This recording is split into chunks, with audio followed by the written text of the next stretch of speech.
Recently, I watched a tour of Lucinda Chambers' London home on House and Garden, and there was something she said just within the first 10 seconds that stuck with me. Lucinda is a fashion director, and while putting on her earrings, she said, "I think I dress like my house for sure," or "my house looks like me." As she continued to share her living room, I could immediately tell that her home is definitely an extension of her. She has poured her heart and soul into it, and I felt like she was sharing a piece of her with the world through this tour.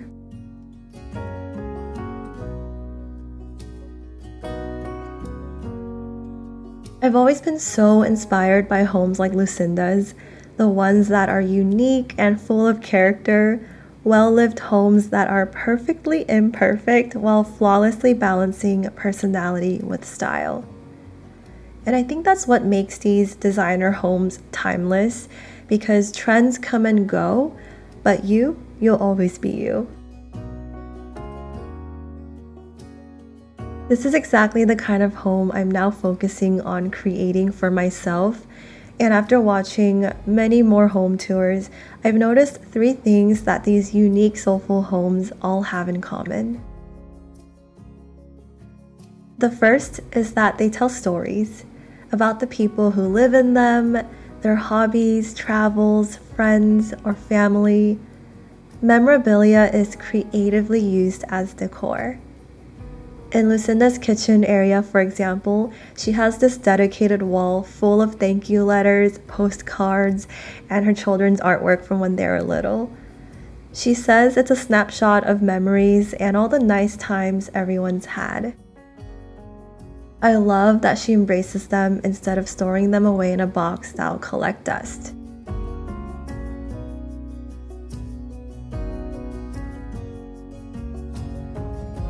Some other ideas for tastefully using memorabilia are displaying collectibles like plates on a shelf, mixing in travel photos into your wall art, repurposing vintage fabric into a lampshade, or even showcasing your favorite flea market finds.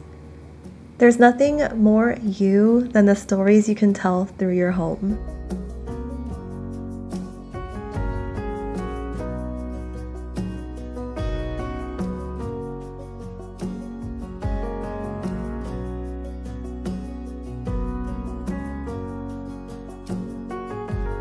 The second thing unique soulful homes have in common is that they required patience.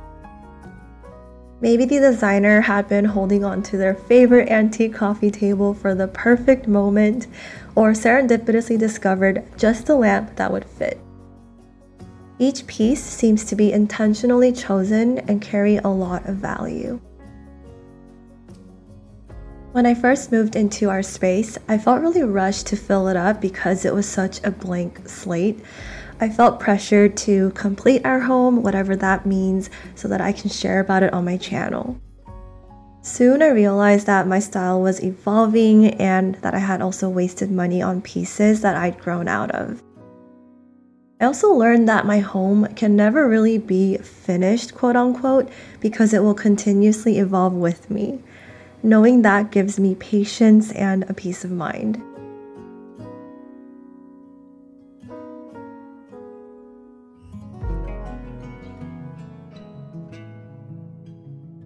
Some of my favorite pieces at home seem to be the ones that appeared in my life when I wasn't trying to rush anything, like our Swedish highboy dresser or my vintage framed artwork collection, all which I'm keeping for as long as I can.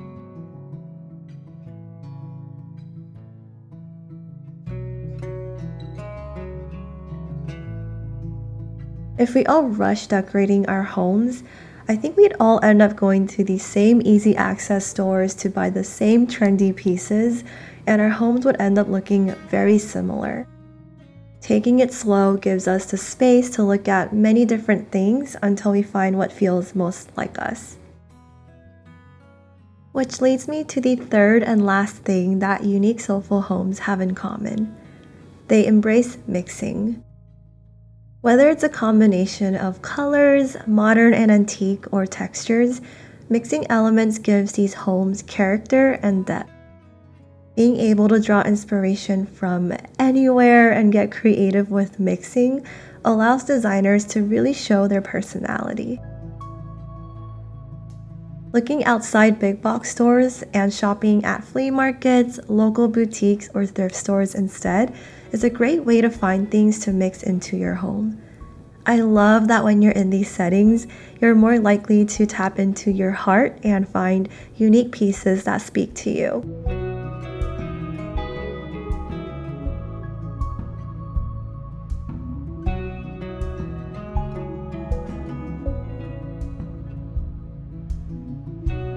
There was a comment I read on Lucinda's home tour video that I want to end this with. It read, "The best house tours are the ones that show that the house is well lived, that tell stories of travels, family, friends. It's so warm, it's a home." I'm still growing with my home and discovering my style, and I think the only way is to keep experimenting, collecting, and building things that spark joy for me. Over time, I'm hoping that my home will evolve into an extension of my multifaceted self who loves all kinds of things. A soulful home that feels like me. And most importantly, I'd love for my home to be exactly like the comment, well lived, that tells stories of travels, family, and friends. So warm, a home.